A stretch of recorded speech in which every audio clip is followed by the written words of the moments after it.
Dear students, we are studying here second unit of our English language paper, Immediate Constituent Analysis or IC analysis. Before that, let's see what is a sentence. A string of words organized according to the rules of grammar.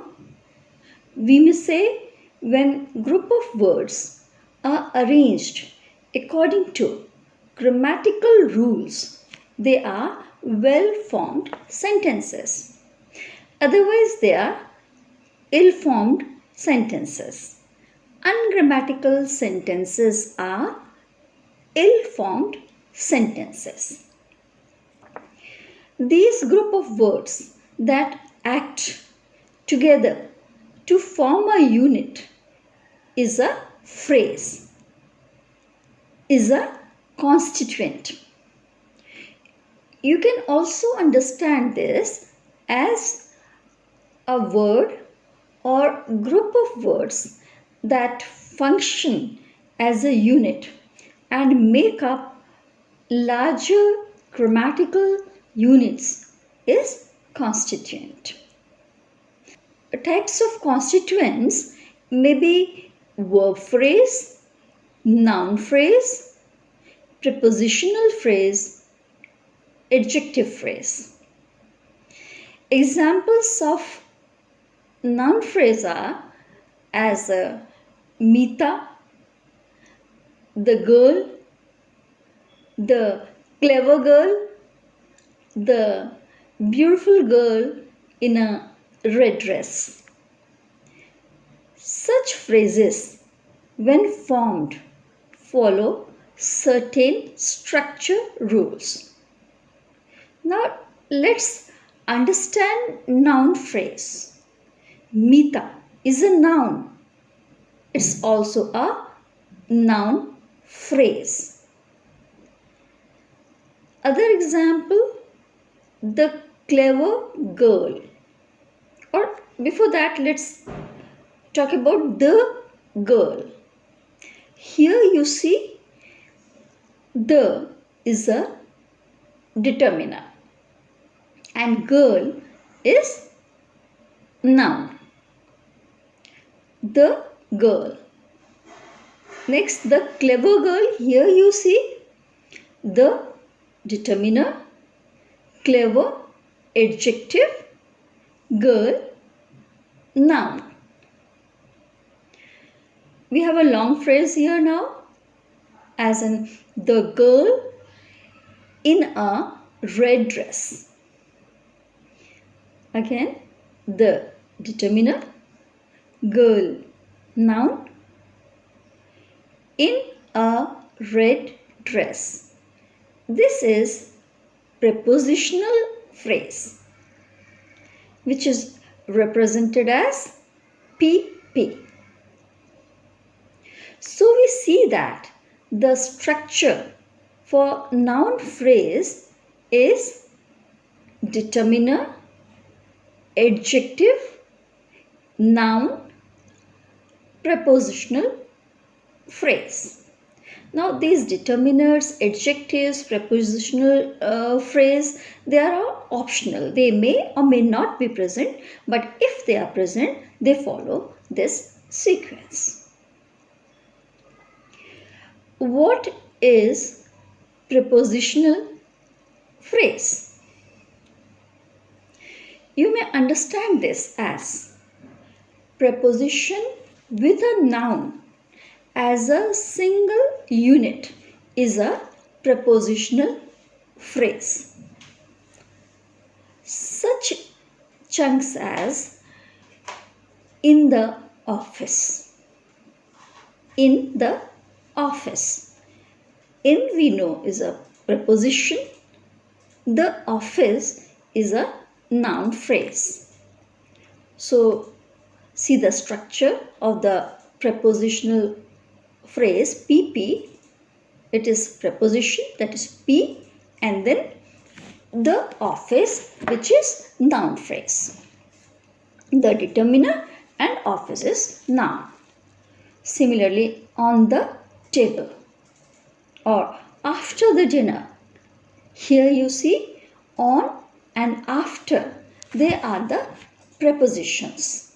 And the table, the dinner, they are noun phrase. The determiner, table or dinner, they are nouns. In the morning, in preposition, the morning, noun phrase.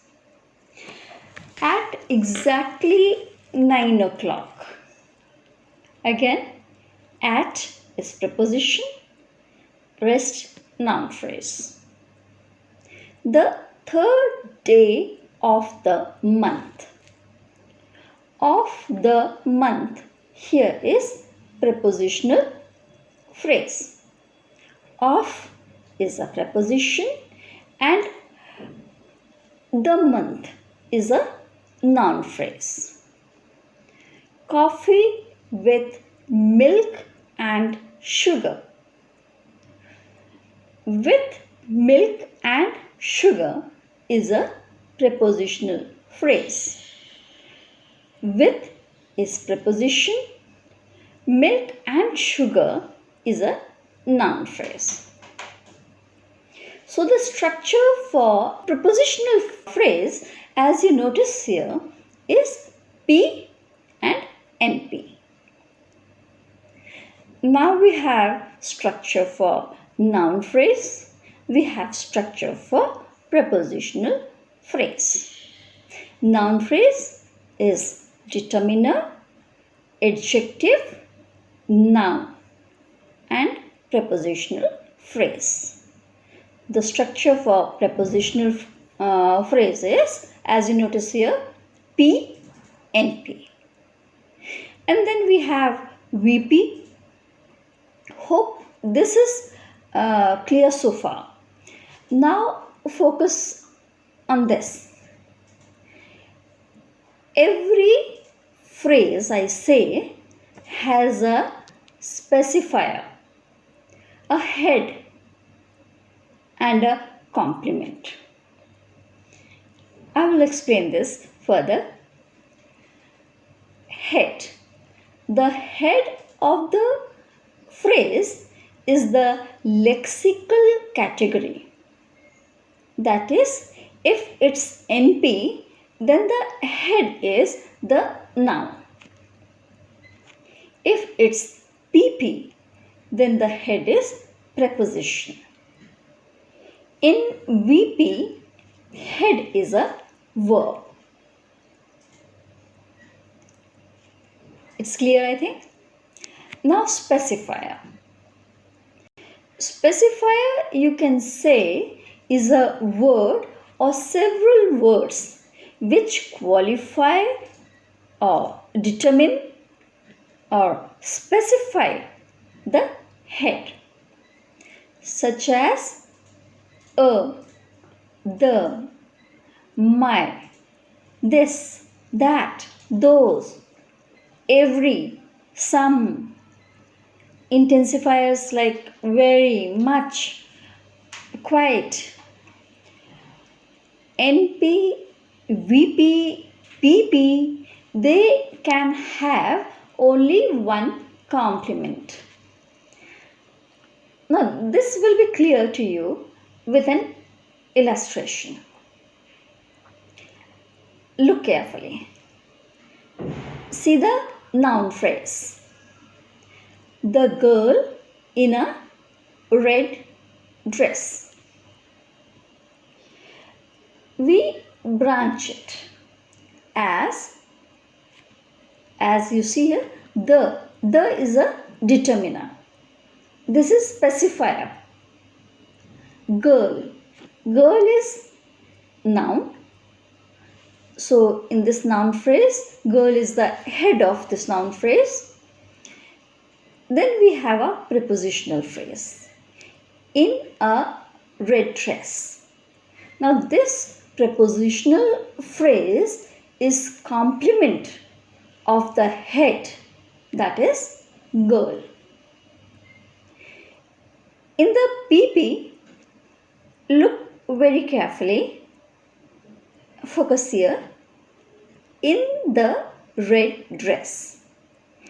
In is the head of PP and a red dress is noun phrase.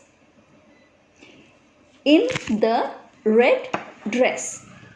In preposition, which is the head of the PP, and red dress is noun phrase.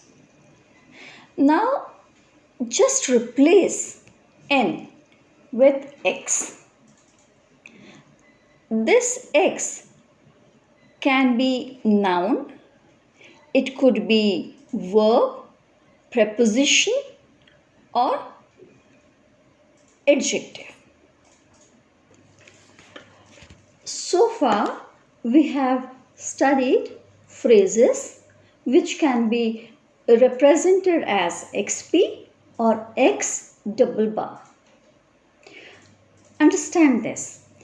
Every phrase in any sentence is organized in a certain way, which is shown by X-bar theory. X-bar theory is a generative theory of language. So, X stands for the constituents such as nouns, verbs, prepositions and adjectives. The entire predicate of any sentence is verb phrase, VP. You know what subject and predicate are? For the sake of understanding further, I include subject in VP. Why have I done so? Will be discussed in our next lesson. Look here at the verb phrase. Meeta enjoys songs in the movies. Here you see Meeta enjoys songs. Verb enjoys is in head position, and songs, which is NP, is in complement position. In the movies is PP, prepositional phrase. This method of sentence analysis is immediate constituent analysis, or for short we say IC analysis. What we have discussed so far is phrasal layer, represented as XP or X double bar, then intermediate layer represented as X bar, single bar, and then finally ultimate layer, ultimate level, which is X. You have noticed that every time there are two branches. Immediate branching configures a head and a complement. We have discussed only lexical category in this class. We leave inflections for our next lecture. For now, the important point is that there are different kinds of phrases and these have different positions within the structure of the sentence. We will explore inflectional phrase next. Till then, keep practicing more sentences. Thank you. See you.